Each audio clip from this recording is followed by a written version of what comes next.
Okay, so I have decided that I wanted to document my healing journey, which I have coined the Healing Diaries, a path to choosing me. Now, this idea is like a developed idea from a previous idea that I had. And the previous idea was I wanted to like record myself, talking about certain things that I believe my children may experience in the future when it comes to relationships, because life is about relationships, right? And that is one of the main things we need to focus on, is how we interact and get along with each other in a relationship so that things can be healthy and you can thrive together. My personal experiences in life, especially in the past decade of being married, have been quite eye-opening and allow me to understand a lot more about relationships and myself, and I thought I would record content kind of being there to answer any questions that they may have whilst in a relationship as they got older. But then I thought to myself that, hey, if I did that, I'm going to be giving them advice from a place right now where I am, which is hurt, and that is not going to really help them, right? It's just going to paint like a negative picture. So I thought, first, before I could give out any advice, I need to heal myself first. So this is where the Healing Diaries started, and I have been since February 11th. I started writing down my thoughts and everything, and then I run it through AI and have AI amplify it a little bit more, like use some more interesting words, but I would detail everything and then say rewrite. So when I read these diary entries, it's going to sound more like a book in a sense, but everything is from my personal experiences, my personal feelings, etc. Some of the words, a good amount of the words are my words still, in terms of the content and the context and blah blah blah. Also, I thought to myself, before I jump into doing all of that, I wanted to read this book to open up this diary for healing. This book is called Feeling is the Secret by Neville Goddard. And the reason why I wanted to start off with this book is because it will serve as a reminder that how you feel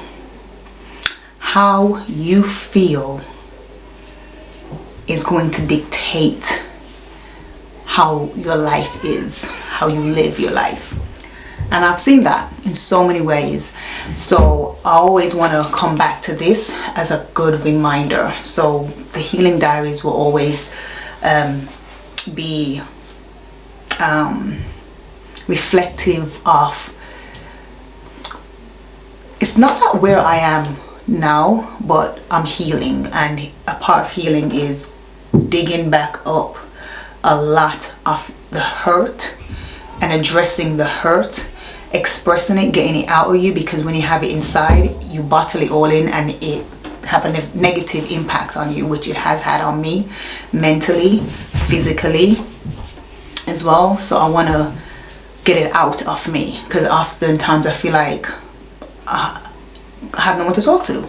I literally have no one to talk to, not even the person I'm in the relationship with I could talk to and express.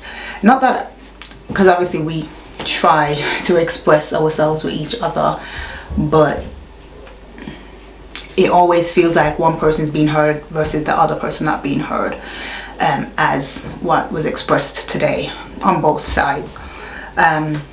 So yeah, I realize as well, it's pointless talking to each other about how we feel, because it ain't gonna do nothing. So therapy is very important, and if you can't afford therapy, which I can't at this moment, I'm doing my own therapy sessions by talking to myself, writing it down, getting it out, because it feels good when I write it. Anyway, that's a long intro. So with that, I wanted to do the first chapter of Feeling is a Secret. It's a very thin book, 30 pages. So chapter 1 of Feeling is a Secret is titled Law and Its Attraction. So let's just get through chapter 1 real quick. It says, the world and all within it is man's conditioned consciousness objectified. Consciousness is the cause as well as the substance of the entire world. So it is to consciousness that we must turn if we would discover the secret of creation. Knowledge of the law of consciousness and the method of operating this law will enable you to accomplish all you desire in life. Armed with the working knowledge of this law, you can build and maintain an ideal world. Consciousness is the one and only reality, not figuratively, but actually. This reality may, for the sake of clarity, be likened unto a stream which is divided into two parts, the conscious and the subconscious. In order to intelligently operate the law of consciousness, it is necessary to understand the relationship between the conscious and the subconscious. The conscious is personal and selective. The subconscious is impersonal and non-selective. The conscious in the realm of effect, the conscious is the realm of effect. The subconscious is the realm of cause. These two aspects are the male and female divisions of consciousness. The conscious is male, the subconscious is female. The conscious generates ideas and impresses these ideas on the subconscious. The subconscious receives ideas and gives form and expression to them. By this law, first conceiving an idea and then impressing the idea conceived on the subconscious, all things evolve out of consciousness. And without this sequence, there is not anything that is made. And without this sequence, there is not anything made that is made. The conscious impresses the subconscious, while the subconscious expresses all that is impressed upon it. The subconscious does not originate ideas, but accepts as true those which the conscious mind feels to be true, and in a way known only to itself, objectifies the accepted ideas. Therefore, through this power to imagine and feel, and his freedom to choose the idea he will entertain, man has control over creation. Control of the subconscious is accomplished through the control of your ideas and feelings. Now, that is a lot that I've read, and that is so true. Like, ever since buying this book on the 30th of July 2022, I've been reading this book. I read it so many times, and the more I read it, the more I understand it and see it as reality. And as it says, the subconscious does not originate ideas. It literally expresses the ideas, and the way how your life is. That's why it says nothing that is made. Well, let me read it exactly. It says, and without this sequence, there is not anything made that is made. So everything that is here, it first stems from an idea in your mind, which is the conscious, and then the subconscious is you start coming up with ways on how to let this happen. Sometimes ideas just come to you. So everything that is in existence is based off an idea and the action from the conscious and the subconscious working together. And also, as it says, through his power to imagine and feel and his freedom to choose his idea, then whatever we entertain, it's what we control. We control the ideas we entertain, the ideas that we have coming in, and then, you know, we give birth to it through, oh my God, there is so much. It's another thought came to my mind, but me saying that is going to rush too far ahead in this book, so I'm gonna just reserve that. So we continue. The mechanism of creation is hidden in the very depth of the subconscious. the female aspect or womb of creation. The subconscious transcends reason and is independent of induction. It contemplates a feeling as a fact existing within itself, and on this assumption proceeds to give expression to it. The creative process begins with an idea, and its cycle runs its course as a feeling and ends in a volition to act. Ideas are impressed on the subconscious through the medium of feeling. So how you feel. If you have a strong connection, okay, I'm going to get in the head of myself. Continuing. No idea can be impressed on the subconscious until it is felt. But once felt, be it good, bad, or indifferent, it must be expressed. Feeling is the one and only medium through which ideas are conveyed to the subconscious. Therefore, the man who does not control his feeling may easily impress the subconscious with undesirable states. By control of feeling is not meant to restrain or suppress. Sorry, that's me. By control of feeling is not meant restraint or suppression of your feeling, but rather the disciplining of self to imagine and entertain only such feelings as contributes to your happiness. Control of your feeling is all important to a full and happy life. Never entertain an undesirable feeling, nor think sympathetically about wrong in any shape or form. Do not dwell on the imperfection of yourself or others. To do so is to impress the subconscious with these limitations. What you do not want done unto you, do not feel that it is done unto you or another. This is the whole law of a full and happy life. Everything else is commentary. And that is so true. Every feeling makes a subconscious impression, and unless it is counteracted by a more powerful feeling of an opposite nature, must be expressed. So therefore that is saying, like, even if like right now I might be feeling down, if I don't counteract this with a more positive feeling and really feel it, not just like, oh yeah, I'm just gonna think I'm happy and I'm happy, but really the feeling that you're really feeling is one of negativity, the one that is felt the strongest is the one that the subconscious is going to be impressed on the subconscious.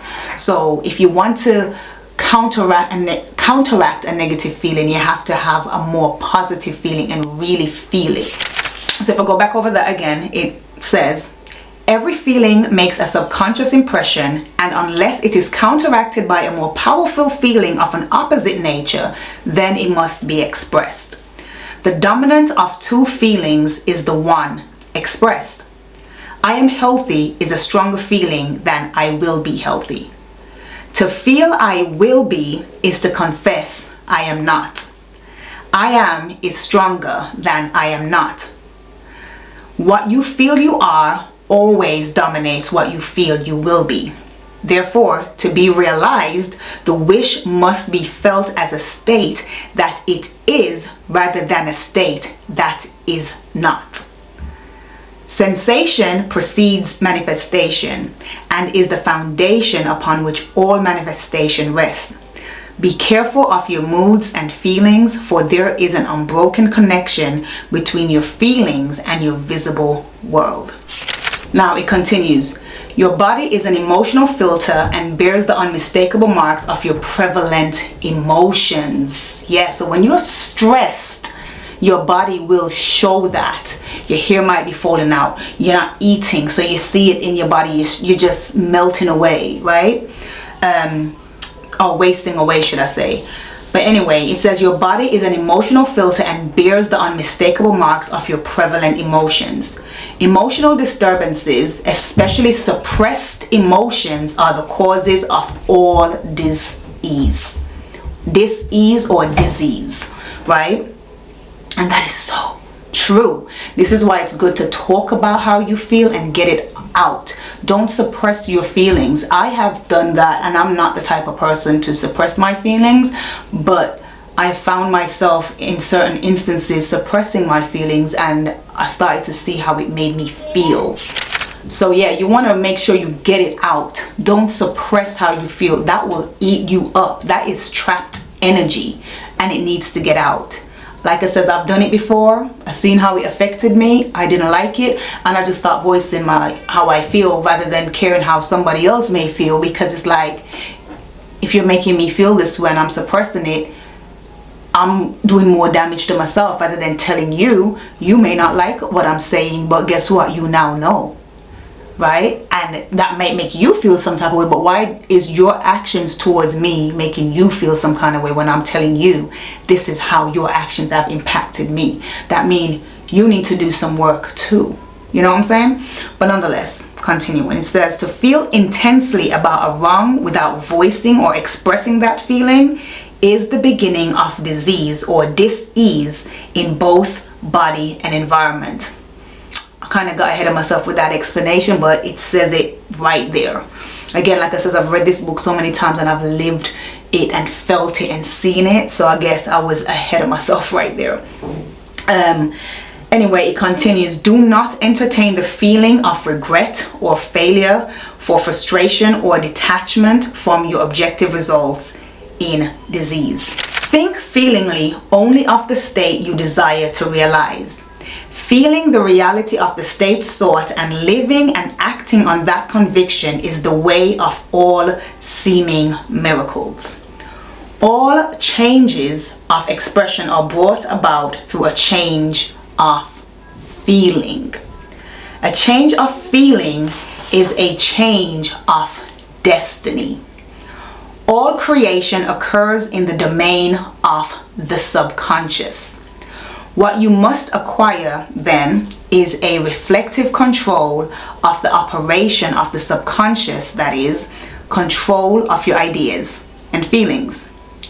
Chance or accident is not responsible for the things that happen to you, nor is predestined fate the author of your fortune or misfortune. Your subconscious impressions determine the conditions of your world. The subconscious is not selective. It is impersonal and no respecter of persons. The subconscious is not concerned with the truth or falsity of your feeling.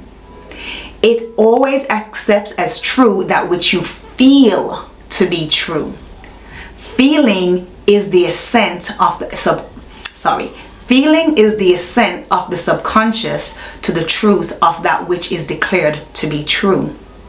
Because of this quality of the subconscious, there is nothing impossible to man. Whatever the mind of man can conceive and feel as true, the subconscious can and must objectify. Your feelings create the pattern from which your world is fashioned, and a change of feeling is a change of pattern. Okay, we're almost done with chapter 1. The subconscious never fails to express that which has been impressed upon it. The moment it receives an impression, it begins to work out the ways of its expression.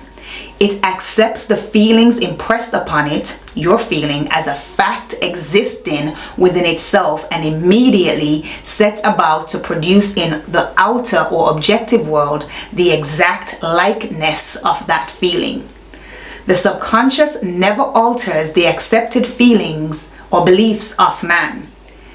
It outpictures them to the last detail, whether or not they are beneficial. This is why you need to be very careful of what you are thinking about and what you feed yourself.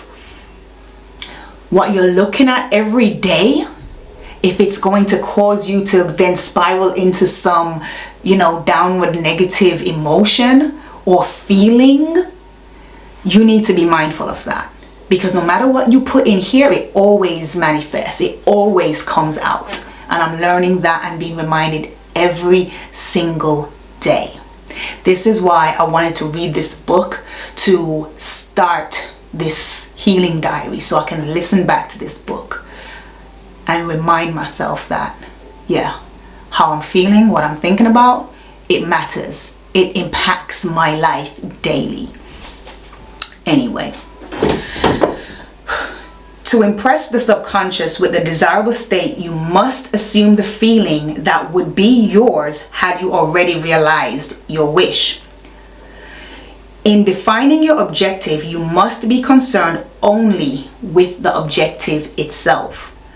The manner of expression or the difficulties involved are not to be considered by you.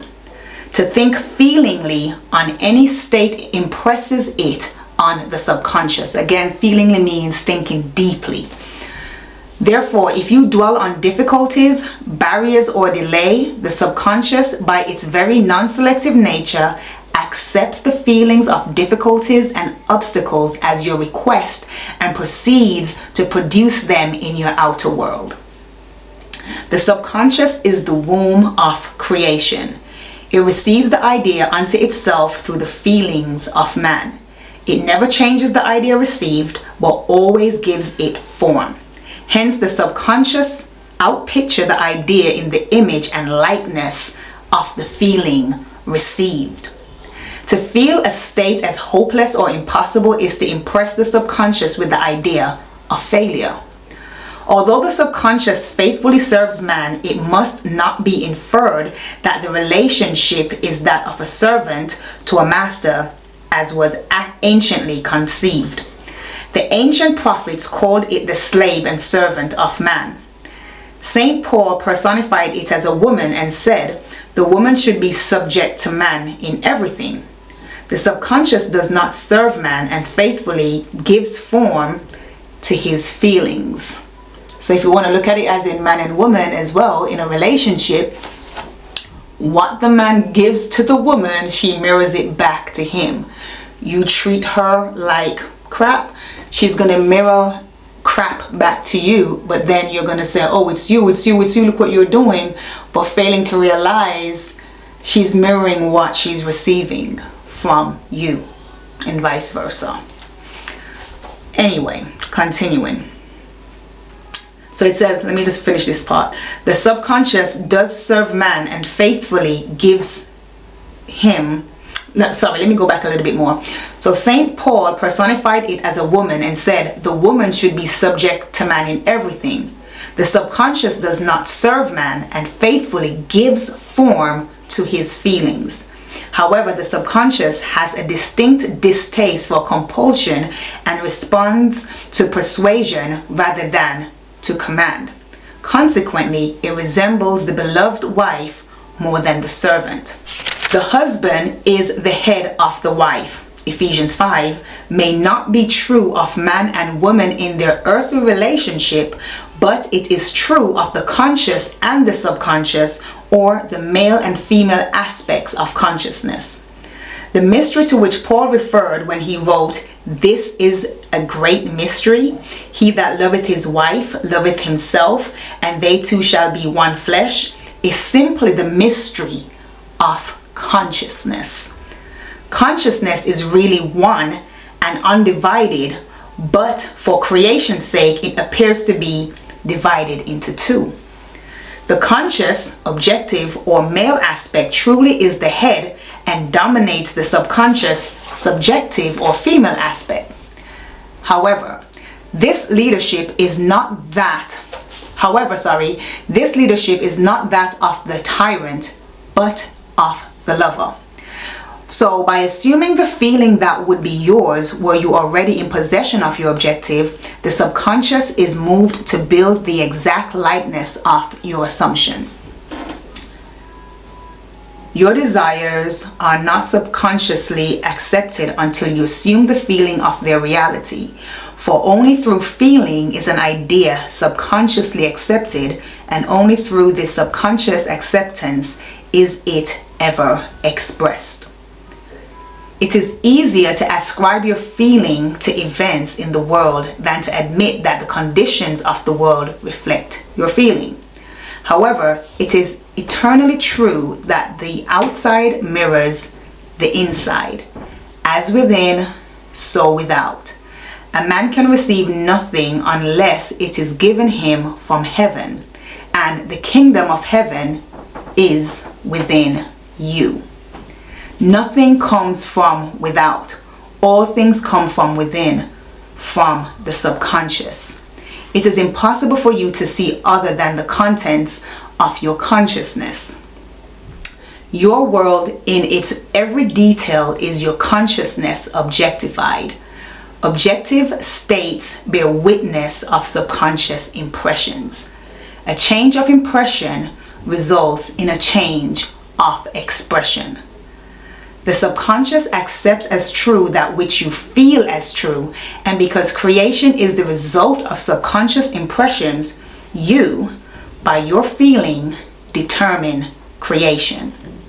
You are already that which you want to be, and your refusal to believe this is the only reason you do not see it. To seek on the outside for which you do not feel you are is to seek in vain, for we never find that which we want. We find only that which we are. In short, you express and have only that which you are conscious of possessing. Let me read that section again. The subconscious accepts as true that which you feel as true, and because creation is the result of subconscious impressions, you, by your feeling, determine creation. You are already that which you want to be, and your refusal to believe this is the only reason you do not see it. To seek on the outside for that which you do not feel you are is to seek in vain, for we never find that which we want. We find only that which we are. In short, you express and have only that which you are conscious of being or possessing. To him that hath, it is given. Denying the evidence of the senses and appropriating the feeling of the wish fulfilled is the way to the realization of your desire. Mastery of self-control of your thoughts and feelings is your highest achievement. However, until perfect self-control is attained, so that in spite of appearances, you feel all that you want to feel, use sleep and prayer to aid you in realizing your desired states. These are the two gateways into the subconscious. And that is the end of chapter 1. And that is a good understanding of how what you feel, expresses or determines the life that you live. So always remember, Keisha, the way how you feel inside, deeply, feelingly, what you feelingly think on is always going to reflect outwards.